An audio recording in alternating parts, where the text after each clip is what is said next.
Yeah, your eyes aren't lying. We are flat topping on the Dual Fire 1200 from Recteq. It's hibachi night.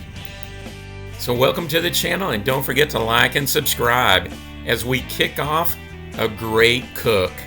Yep, we are stir frying on the flat top and whipping up some yummy goodness. Oh yeah, it is as good as it looks. Now you know what? I can resist anything but temptation. And when Steelmade came out with like this 20% discount, well, I had to take advantage of it. That's right. I got the Pro Series with 1/2-inch slots and a drain pan to boot. And I tell you, it's plenty good for me. 24 inches wide, 16 inches deep. Now they have some bigger models, but this is the one that I chose to go with. Now what really makes this special is, it's made in the USA with USA steel, comes pre-seasoned, at least I opted for that. Offers up even heat distribution. And it is some kind of thick, 3/8 inches thick, weighing 42 pounds. Now what that means is this thing is going to provide even heat all around. Now I started this up and we were like 86, 87 degrees, and it didn't take long to heat this thing up. And once I got it going, yeah, it got even temperatures pretty much all the way across. It was pretty good. Now on average, we were a little bit warmer on the rear than we were up front, but still pretty good. So time to give it a little bit more seasoning, spreading that oil around and getting it in there. And yeah, we're gonna let that burn off and season this yet a little bit more. And guys, just to let you know, this is my first time doing anything like this, and I'm here to tell you, if I can do it, you absolutely can do it. Now what I did notice was, as I raised the temperature, that variance got a little bit wider on the top end, but now that I know that, it's time to cook. That's right. First up, chicken and shrimp. And based on everything I saw, it needed me to get everything prepped and lined up front, just like the guys in the restaurant. So that's what I did. This is my layout, my spread, and I'm aiming for a fast cook on that flat top. But this said, I got to share something with you first. That's right. You got to start the night before with your rice. You need to rinse that out. You need to basically get all that excess starch off of it. And you need to wait until that water that's a little bit cloudy starts to run clear, okay? Now, in terms of how much water you add, I do the knuckle method. I just get it up to that first knuckle, steam it, and then throw this in the fridge. Yeah, you need it cool. It breaks apart easier, it's easier to work with, and cooks up good. So the order of the cook is we're going to do the fried rice first, and then we're going to follow up with our vegetables and protein. So I got everything laid out here in order to do the fried rice first, and a glass of water. Now why is that glass of water important? Because gosh, this is hot. It is really warm. So we start up by greasing up the griddle, and that's just vegetable oil, just spreading that apart, throwing down the eggs, and we're going to bust those eggs up and just spread them out, okay? This is the starting point to the fried rice. Now, of course, we've got to put a little bit more oil down there in order to get the rice going. And then what we're going to do, once that top layer of that eggs cook, we're going to move that over to the side, and then we're going to basically warm up that pre-cooked rice already, and we're going to stir in some vegetables with it too. Now, one thing that is common in terms of a function or a feature of this cooking is butter and garlic. Garlic butter pretty much rules, along with whatever seasonings you use. Now in my case, I'm using that Recteq Asian Persuasion that I got with the Dual Fire bundle. But here you go, garlic going down, a little bit more oil going down, mixing that up, cooking up the vegetables, folding that into the rice, getting it to a point where it's time to fold the eggs into the rice, and just mixing that up. The soy sauce, that comes in last. In other words, we're going to give it color last, but we're going to put a little bit more of that Asian Persuasion in there, and then we're going to darken this to the point that I like it. And I guess that's the nice thing about doing this at home. You get to choose exactly what flavor profile you want. And you know what? It doesn't take long at all to get this done. And this was the hit of the party, folks. I'm just here to say. All right, next in the sequence, vegetables and protein, okay? And again, we're doing chicken and shrimp. So I give this thing a quick scraping, and then from there, it's a little bit more oil time, and we're gonna start laying down our veggies. Now, this is where having a long set of tongs helps, because from here you can organize this just the way you want it. And in my case, set it there on the back and just, Started letting those things start to brown and crisp up. Next, more oil, chicken breasts, and then now we're going down with the shrimp. Okay, and I got 2 things of the shrimp going there. So this is the first round of shrimp. I'll put more on later. And as I mentioned, okay, as I'm flipping the shrimp, we're getting ready to do butter and garlic. You know I love butter. And then a little bit more of that Asian persuasion seasoning. And the same thing's going to happen to the chicken too. Okay, flip that up and you can see we're getting great color on everything. I mean, this thing is really going well. Now, I'm trying to keep that griddle at around 425, and so I'm shutting the lid periodically just to make sure it stays at that point. So on with a little bit of garlic, on with a little bit of butter, and then yeah, I'll throw a little bit of seasoning on there too, in just a little bit. And we just repeat that until we're ready to put a little bit of soy on there. And that's it. We're just flavoring that up, and we're pretty much doing everything in that same fashion. These were big shrimp, so yeah, we went ahead and cut those in half and got those onto the serving platter, and then got our next shrimp in place. Okay, so this all just went like clockwork, right? Made it a point to stir those vegetables around periodically, and then time to cut the chicken. And the reason you start cooking everything whole and then cutting it on the grill, or the griddle rather, is because you don't want to lose any of those juices by cooking them independently and cubed and chunked up. Okay, so that is something that I learned by studying my hibachi, chef. Anyhow, butter, garlic, again, seasoning, and soy. Repeat that process over and over.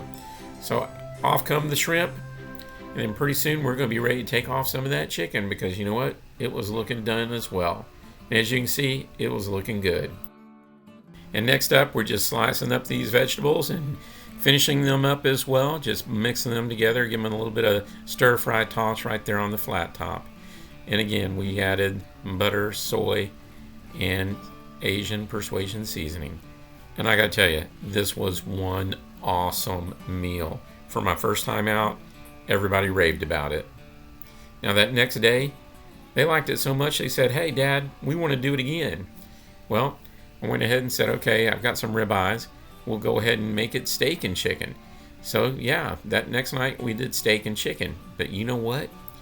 They had lobster tails on special at Randall's, and $4 a tail. I had to jump all over that. So yeah, split those open, butterflied them on top of the shell, and then I took my hamburger melting lid, poured a little bit of that water in there that they had that they had juiced out during the storing in the refrigerator, and then just let those steam in place. And I gotta tell you, no joke, the best lobster I've ever made. Those tails were fantastically tender, steamed just right. And yeah, again, we did the butter, the seasoning, and the soy, and it just worked out well. I mean, it really did. Now I did get to the point where I went ahead and made this a little bit of a composite butter because I was going through it so much, and I started mixing up everything but the soy in that butter. And I started getting a little bit better with the tools, as you can see there, catching that butter and flipping it on top, and everything else. But yeah, this was really special to boot. So in short, we surfed and turfed hibachi style, and I can tell you this, it was a heck of a lot cheaper than what I paid for hibachi down the street at the restaurant. Don't get me wrong, we'll probably still go there for birthdays, but this is something we're going to open up to at least once a month, I'm thinking. Oh yeah, it also smelled as good as it looked and tasted even better. Now there were some things that I learned going through on this though. On a pellet grill, this gets really hot when you're standing in front of it, okay? Because basically you're standing in front of a hair dryer. And so one of the things I did was I set up a fan and just, basically kept that on me to keep me, cool and whatnot. Also had some water there to, keep me hydrated and everything else. You have to understand, in Texas, it gets hot outside. So when you're doing this in, let's say, 102 degree weather, it gets a little uncomfortable, but the good thing is it's a really fast cook. It really is. But my main learning is this is definitely worth it. You just have to have everything prepped ahead of time. Preparation is key. You need to be able to go, because it is truly a fast cook. But at the end of the day, happy faces on the family make it all worth it. Now that said, one of my guilty pleasures is breakfast for dinner. And yeah, dual fire did breakfast all the way. I had those frozen Pillsbury biscuits in the direct side baking up. Those are pretty good. Bacon on the griddle. Oh yeah, it fried up really, really well. That combination of the searing off the griddle itself plus the convection, definitely a winner. Did up some sausage. Yep, you can see where this is going, right? Yeah, did some sausage gravy too. Okay, just basically browned that sausage up, got it up, chopped up really good. And I had a couple of sausage patties, got my gravy and roux going on the induction plugged into the back of the controller. And yeah, it was all starting to come together. And again, it cooks pretty fast. And I think what I like most is how that Maillard reaction, just really works well on this, Steelmade, griddle. You really get that crisp up, crunch on there. And as you can see from some of the other stuff that I did earlier, on the hibachi, the color was just perfect. Yep, did some pancakes too. In fact, the youngest, she loved these more than anything else. She just said, "Dad, it's different. Don't know what it is, but I'm loving it." Scrambled up some eggs. I even did some fried eggs too. Didn't take any pictures of that because I broke one. But nonetheless, it all came out really, really good. Breakfast for dinner was definitely a winner. Now I know pellet grills aren't made for griddles, but I gotta tell you, no regrets, that was worth it. Okay, that sound can only mean one thing. It's Zen time. So this is more than just an antique. This is a little bit of family history here. This cash register has been in my family for decades. It's a Model 92 National Cash Register that was built in 1905, originally for the E. Limburger Brother store in Jason, Texas at the time. Now, Jason, Texas doesn't exist anymore, but the county has kept these records. And yes, you can just make out the cash register right behind this guy's shoulder. So this register has definitely seen its share of history, without a doubt. Mechanical beauty, work of art. Now, this 9-drawer floor model also had a counter on the back door to count how many times it was opened. Okay, it belonged to my grandmother, and she had it at Melba's Boutique of Austin. And yeah, that was my original PlayStation as a kid. That's where I would hang out.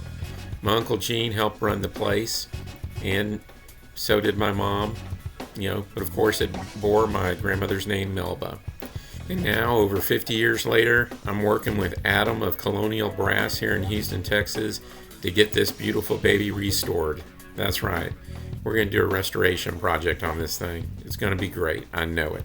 He does great work over there. And yeah, do me a favor, like and subscribe and give me some comments. Truly appreciate it.